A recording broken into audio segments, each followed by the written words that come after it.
Middle east का एक छोटा सा देश इजराइल, जो इतना छोटा है कि कैलिफोर्निया स्टेट में 20 इजराइल समा सकते हैं, जहां की जनसंख्या इतनी कम है कि उससे 5 गुना ज्यादा लोग तो कुंभ मेले के दौरान त्रिवेणी संगम में 2 घंटे में नहा लेते हैं। लेकिन वो कहते हैं ना, छोटा पैकेट बड़ा धमाका। और आज इजराइल भी फिलिस्तीन, लेबनान, ईरान, सीरिया और यमन जैसे 5 देशों के साथ 1 साल से अकेले जंग लड़ रहा है, लेकिन कोई भी देश उसकी सीमा में घुसकर ज्यादा तबाही नहीं मचा पाया। इजरायली सेना ने गाजा में भयंकर तबाही मचाई है, लेकिन फिर भी 57 अरब देशों में से अधिकतर के मुंह पर ताला लगा हुआ है। वहीं दुनिया के कई बड़े देश भी मिडिल ईस्ट में चल रहे इस महायुद्ध को मूक दर्शक बनकर देख रहे हैं, लेकिन इजराइल के खिलाफ आवाज नहीं उठा रहे। मगर ऐसा क्यों?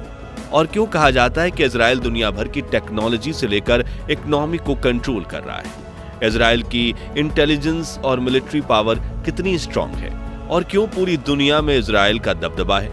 आज के इस वीडियो में इन्हीं रहस्यों से पर्दा उठाएंगे, लेकिन उसके पहले प्लीज आप वीडियो को लाइक, चैनल को सब्सक्राइब कर दीजिए। Cross border intelligence. दोस्तों, इजराइल ज्यूस यानी यहूदियों का देश है, जिन्होंने अपने अतीत में काफी दुख दर्द का सामना किया है। फिर चाहे वो खाड़ी में अपने स्वतंत्र देश की मांग के लिए सालों तक चला संघर्ष हो, या फिर द्वितीय विश्व युद्ध के दौरान यूरोपियन ज्यूस पर हिटलर द्वारा किया गया अत्याचार हो। जी हाँ, ज्यूस हिटलर के कंस्ट्रक्शन कैंप से सालों तक तड़पते रहे, जहां तानाशाह हिटलर ने करीब 60,000 यहूदियों को मौत के घाट उतार दिया और ऐसे अत्याचार किए जिनके बारे में सोचकर भी हमारी रूह कांप जाए। लेकिन यहूदियों ने हार नहीं मानी, बल्कि खुद को और भी ज्यादा मजबूत करते चले गए, यहां तक कि फिलिस्तीन में ब्रिटिश शासन के दौरान उन्होंने अपनी सेना भी बनाई और 14 मई 1948 के दिन इजराइल को आजादी मिली। अब इजराइल के पास सेना तो पहले से थी, इसलिए उन्होंने सबसे पहले अपनी इंटेलिजेंस एजेंसी मोसाद की नींव डाली, जो अगले 10 सालों तक घने अंधेरे में काम करती रही। लेकिन फिर आया साल 1960, जब मोसाद को खबर मिली कि हिटलर की नाजी पार्टी का सबसे निर्दयी लीडर अडोल्फ आइकमैन, जिसने लाखों यहूदियों की जान ली थी, वो अर्जेंटीना में छिपा हुआ था। तभी मोसाद के एजेंट्स अर्जेंटीना पहुंचे। उन्होंने कई दिनों तक अडोल्फ आइकमैन पर नजर बनाए रखी और मौका मिलते ही अर्जेंटीना सरकार की नाक के नीचे अडोल्फ को उठाकर इजराइल ले आए, जहां उसे फांसी दे दी गई। और यहीं से जन्म हुआ दुनिया की सबसे चालाक और घातक स्पाई एजेंसी मोसाद के खौफ का, जिसके 12 साल बाद जर्मनी में एक ऐसी घटना हुई जिसने पूरी दुनिया की रूह कपा दी।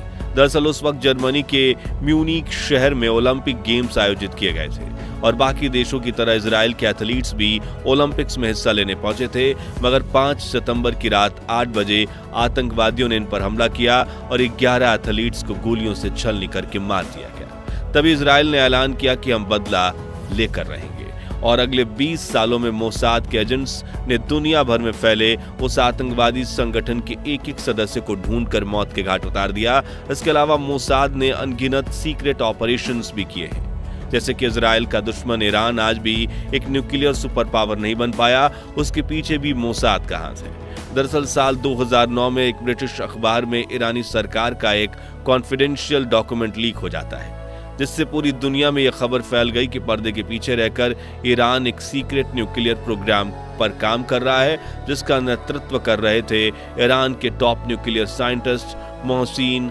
फाखरीजादेह। अब मोसाद को पता था कि अगर वो इन्हें मार गिराएंगे तो ईरान का न्यूक्लियर प्रोग्राम सालों पीछे चला जाएगा। इसी वजह से मोसाद के एजेंट्स अगले 10 सालों तक मोहसिन फाखरीजादेह को मारने की कोशिश करते रहे, लेकिन ईरान ने उनकी सिक्योरिटी काफी टाइट कर रखी थी। मगर फिर 27 नवंबर 2020 के दिन उन्हें एक मौका दिखा और उन्होंने एक हाईवे के किनारे अपनी वैन को पार्क कर दिया, जिसमें एक मशीन गन लगी थी, लेकिन उसे चलाने वाला कोई नहीं था। जैसे ही मोहसिन फाखरीजादेह उस हाईवे से गुजरे, तभी मोसाद के एजेंट्स ने हजारों किलोमीटर दूर अपने हेडक्वार्टर में बैठकर उस बंदूक से 13 गोलियां चला दी, जिससे मोहसिन की जान चली गई थी। मगर हैरानी की बात यह है कि इस ऑपरेशन में इतनी सटीकता थी कि गाड़ी में मोहसिन से 10 इंच दूर बैठी उनकी बीबी का बाल तक बांका नहीं हुआ। और जब मोहसिन की सिक्योरिटी उस वैन के पास पहुंची तो वह अपने आप ब्लास्ट हो गई, जिससे मोसाद के खिलाफ उन्हें एक भी सबूत नहीं मिला। यानी पूरी दुनिया जानती थी कि ऑपरेशन इजराइल ने ही किया है, लेकिन कोई उनके खिलाफ आवाज तक नहीं उठा पाया। और ऐसे कई किस्से हैं जो ये साबित करते हैं कि इजराइल के पास दुनिया की सबसे घातक इंटेलिजेंस एजेंसी है जिनके ऊपर दुनिया में कोई उंगली नहीं उठा सकता। Military power. साल 1948 मिडिल ईस्ट में यहूदियों को अपना स्वतंत्र देश इजराइल मिलने से अरब देश काफी गुस्से में थे। इसलिए उसी साल अरब इजरायली जंग शुरू हुई। 6 महीने के इस युद्ध में इजराइल की जीत हुई, जिसके बाद कई छोटी बड़ी वॉर हुई। लेकिन जो जंग आज भी इतिहासकारों को सोचने पर मजबूर कर देती है वो है साल 1967 की 6 डे वॉर, जिसमें इजिप्ट, जॉर्डन और सीरिया जैसे अरब देशों ने इजराइल के खिलाफ जंग का ऐलान किया, जिसमें इराक, सऊदी अरब, कुवैत और अल्जीरिया जैसे अरब देशों ने भी मदद की। और सामने खड़ा था एक अकेला देश, इजराइल, जिसको स्वतंत्रता मिले अभी सिर्फ 21 साल हुए थे। लेकिन आपको यह जानकर हैरानी होगी कि इजरायली सेना ने न सिर्फ पूरी हिम्मत के साथ ये जंग लड़ी, बल्कि सिर्फ 6 दिनों में 6 देशों को हराकर एक बड़ी जीत हासिल करते हुए 70,000 स्क्वायर किलोमीटर की टेरिटरी अपने कब्जे में भी ले ली, जिसमें सीरिया का गोलम हाइट्स, जॉर्डन का वेस्ट बैंक और इजिप्ट की गाजा पट्टी और सिनाई पेनिनसुला इलाके शामिल थे। इसी से आपको अंदाजा लग चुका होगा कि इजराइल डिफेंस फोर्स कितनी ज्यादा ताकतवर है। वैसे तो इजराइल इतना छोटा देश है कि दुनिया के नक्शे पर एक बिंदु मात्र दिखता है, लेकिन आज इजरायली सेना को दुनिया की 8वीं सबसे ताकतवर सेना माना जाता है, जिसमें 1,70,000 एक्टिव मिलिट्री पर्सनल्स हैं, जबकि करीब 5 लाख रिजर्व मिलिट्री पर्सन हैं। वहीं इजराइल में 15 लाख मेल्स और 15 लाख फीमेल्स मिलिट्री के लिए फिट हैं, यानी जरूरत पड़ने पर वो देश के लिए लड़ सकते हैं। इसके अलावा इजराइल में 18 साल की उम्र के बाद मिलिट्री सर्विस कंपल्सरी है, जिसमें लड़कों को 36 महीने और लड़कियों को 24 महीने मिलिट्री ज्वाइन करनी होती है। इजरायली सेना 4 हिस्सों में बटी हुई है, ग्राउंड, एयर, नेवी और स्पेशल फोर्सेस, जिनमें से स्पेशल फोर्सेस में कई ऐसी घातक टुकड़ियां हैं जिन्हें मौत से भी डर नहीं लगता, और जब भी इन कमांडोज को कोई मिशन मिलता है तो उसे खत्म करके ही सांस लेते हैं, फिर चाहे बॉर्डर पर जंग हो या दुश्मन को घर में घुसकर मारना हो। वहीं इजराइल डिफेंस फोर्स के पास दुनिया की सबसे एडवांस टेक्नोलॉजी के हथियार हैं, जी हाँ, डिफेंस पर अरबों रुपए खर्च करने वाले अमेरिका से भी ज्यादा एडवांस। इनकी लैंड पावर में 2200 टैंक्स और 530 आर्टिलरीज हैं। एयर पावर में 340 से अधिक कॉम्पैक्ट एयरक्राफ्ट और 142 जंगी हेलीकॉप्टर्स हैं, जबकि नेवी पावर में 49 अटैक शिप्स और 5 सबमरीन्स भी हैं। इसके अलावा दुश्मनों की मिसाइल्स अटैक को रोकने के लिए इजराइल के पास आयरन डोम, डेविल स्लिंग और एरो सिस्टम जैसा 3 लेयर एयर डिफेंस सिस्टम है, जो इजराइल के लिए एक कवच से कम नहीं है।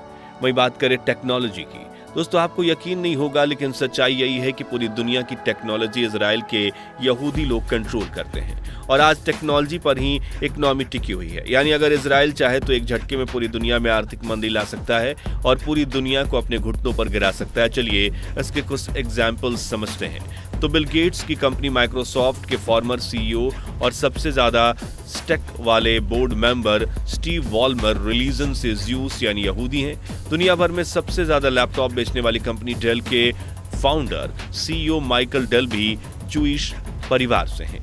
विश्व की सबसे बड़ी इंटरनेट कंपनी गूगल, जिसके प्रोडक्ट यूट्यूब पर आप ये वीडियो देख रहे हैं, उसके दोनों फाउंडर्स लैरी पेज और सर्गेई ब्रिन भी यहूदी हैं। इतना ही नहीं, फेसबुक, इंस्टाग्राम, व्हाट्सएप और थ्रेड जैसे लोकप्रिय सोशल मीडिया एप्स की पेरेंट कंपनी मेटा के सीईओ पता है कौन है? जी हाँ, मार्क जकरबर्ग, और वो भी एक यहूदी परिवार से आते हैं। इसके अलावा आज हम सबकी आदत बन चुका एआई यानी artificial intelligence software chat GPT, उसे बनाने वाली ओपन एआई के founder and CEO Sam Altman भी एक यहूदी ही हैं। वही इंटेल, एनवीडिया, एंड्रॉयड और दर्जनों टेक जॉइंट कंपनियों में भी टॉप पोजीशन पर यहूदी लोग ही बैठे हैं, और इन कंपनीज के पास आम लोगों से लेकर दुनिया के बड़े बड़े देशों की सरकार की भी जितनी इंफॉर्मेशन है वो हमें आपको बताने की जरूरत नहीं। और आज के समय में इंफॉर्मेशन ही पावर है, फिर चाहे वो कंपनीज इजराइल की मदद करें या ना करें, या फिर इजराइल उसका इस्तेमाल करे या ना करे, लेकिन फिर भी पूरी दुनिया इजराइल से डरती जरूर है।